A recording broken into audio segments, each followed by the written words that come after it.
the more I covered sports, the more I saw certain racial dynamics and hierarchies that it felt like people were, they didn't feel like you could talk about those things. And the more, I got to see certain elements and dynamics, the more I realized, like, no, this is really where the story is. So people can pretend that sports and politics or sports and race, gender, that these dynamics are not there, but they are. Sports is not happening in a different universe. It's happening in the same place. Right. So why would it not be subjected to some of the same issues that we see in wider society? And what I really loved about sports is its ability to unify.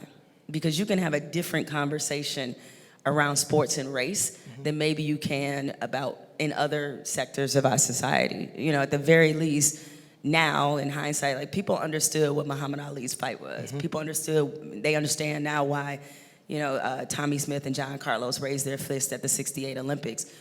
And the awareness that they were able to bring by delving into these issues. Like the way Serena Williams has been covered the majority of her career is a racial issue. Right. And so if we're gonna talk about gender dynamics, politics, or political dynamics, we have to talk about them in relationship to how they are in sports. Why we have, in the major sports, majority white ownership, black labor, white fans. We have to be able to talk about what that relationship means in sports. And so I was always drawn to, because you were asking me about influences in terms of writing. Ralph Wiley was a big one.